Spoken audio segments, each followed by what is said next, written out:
Hello and welcome to The Print.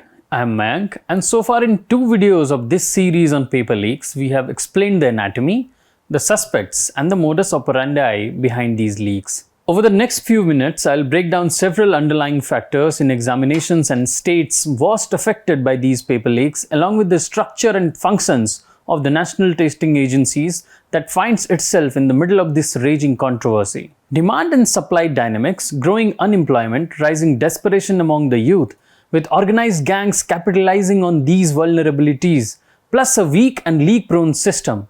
These are some of the reasons why states with a high youth population, low per capita income and poor growth indices are more prone to paper leaks, experts have told The Print. Added to this mix is the National Testing Agency, currently in the spotlight for alleged irregularities in its conduct of National Eligibility cum Entrance Test undergraduate. According to the International Labour Organization's India Employment Report 2024, the country's youth aged between 15 to 29 account for 83% of the unemployed population, and that those from populous states such as Uttar Pradesh, Bihar, Rajasthan and Madhya Pradesh fare poorly.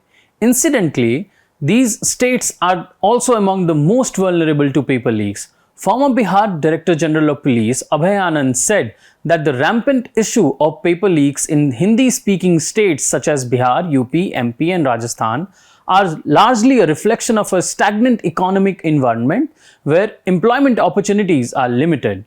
Besides, economists and opposition parties have also raised concerns over unemployment and the lack of major national recruitment drives despite numerous vacancies.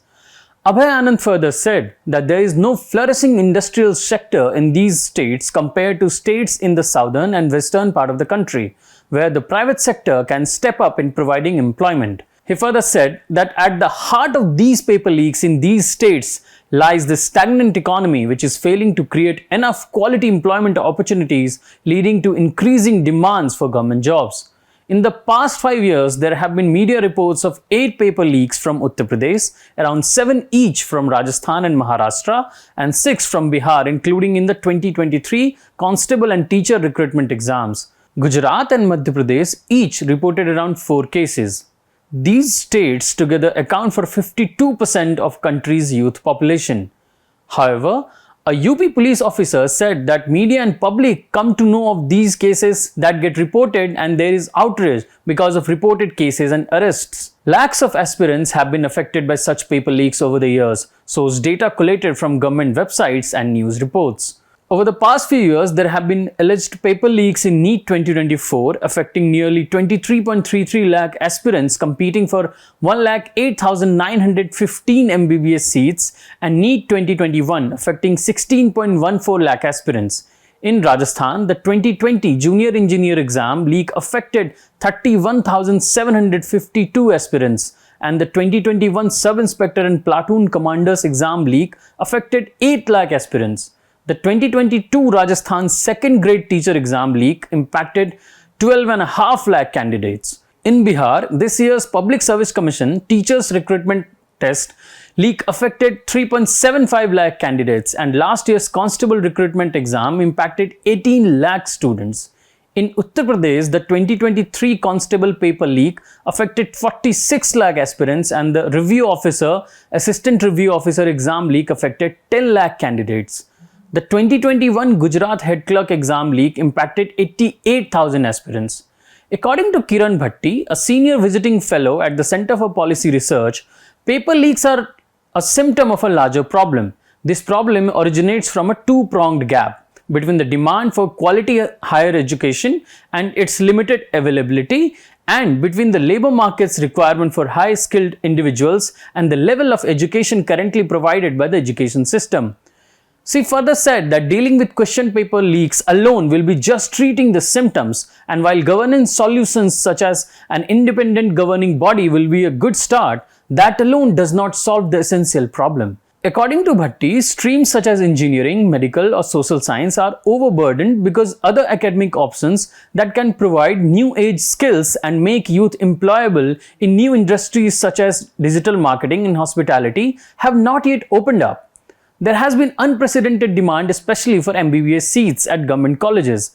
Hence, when the issue of alleged paper leaks surfaced, it brought attention to the challenges facing medical education in India and issues within the NTA. Government data shows a significant growth in both the number of medical colleges and MBBS seats over the past decade. Medical colleges have increased from 387 before 2014 to 706 currently, with MBBS seats rising from 51,348 to 108,940. Despite this expansion, the number of NEET aspirants has consistently exceeded the number of available seats, applicants rising from 16.14 lakh in 2021 to 23.33 lakh this year, indicating a persistent gap between demand and supply. Maheshwar Perry, an educationist and founder CEO of Careers 360, pointed out that increasing number of NEET applicants reflects the limited options available to biology students compared to engineering students who have sufficient affordable college choices. The second problem, said Perry, is the lack of affordable private medical education in the country, which forces students to keep repeating NEET examinations, making the exams another version of the Union Public Service Commission exam. Perry further said that there is 30% repetition of candidates every season of NEET because 95% of parents cannot afford medical education in private colleges. According to a study conducted by the expert group of the National Medical Commission, which the government made public in December 2022, the median annual fee for MBBS in private colleges is at Rs 11.5 lakh per year.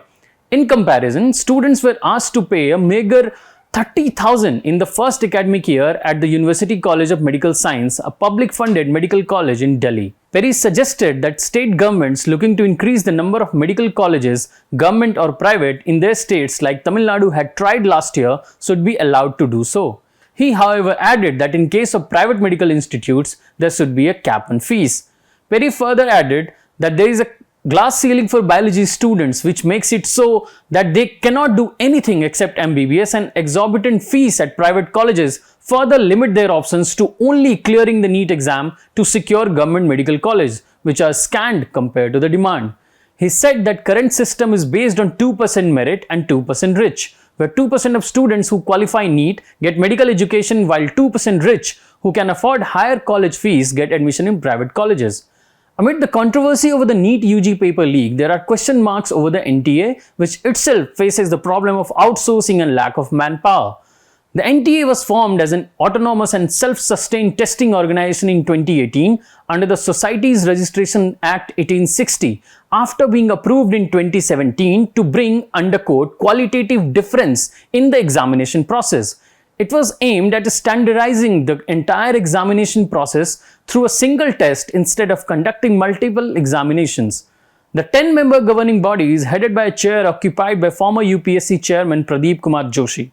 It comprises NTA's DG, 3 directors of the Indian Institute of Technology, and 2 directors from the National Institute of Technology, among others. A former bureaucrat told the Print that under clause 4.42 of the National Education Policy, NTA was envisaged to conduct one examination for all competitive courses, which should have been a departure from a pre-existing system where examinations for engineering, medical and academic courses used to be organized separately. The ex-bureaucrat added that while it copied the model of separate examinations to be changed from CBSE, it never had the experience or the manpower to succeed. The bureaucrat explained that NTA borrowed the model which was deemed flawed and a burden to CBSE, but anyway did not have the wherewithal and manpower to match the execution of the CBSE. NTA was never going to succeed with the old model of CBSE, the officer remarked. Another former ministry officer said that while the stakeholders of the examinations conducted by the CBSE, such as supervisors and superintendents at exam centers, the schools or institutions selected as centers, and officials entrusted with the responsibility of conducting examinations, are completely involved, stakeholders of tests conducted by the NTA do not have any such involvement because of large-scale outsourcing. The officer further explained that CBSE had 16 regional centers and it had enough manpower to man every examination center with its own staff to maintain tight vigil and direct communication, which is no longer found anywhere because of outsourcing. The officer further explained that all aspects of the examination, that is, selection of examination centers, conduct of examinations, packaging, transportation of OMR seats, and evaluation of OMR seats, have all been outsourced, and NTA does not have power and wherewithal to deal with the responsibilities it has been entrusted with. Several former officials said that NTA should be regulated by an act of the parliament to set its toothless status and make its order binding on the state government and other authorities. Some officials also suggested that NTA should work with the similar bodies such as the CBSE and UPSC so that their established good practice can be replicated. NTA should also be able to tap into their resources during big-scale examinations.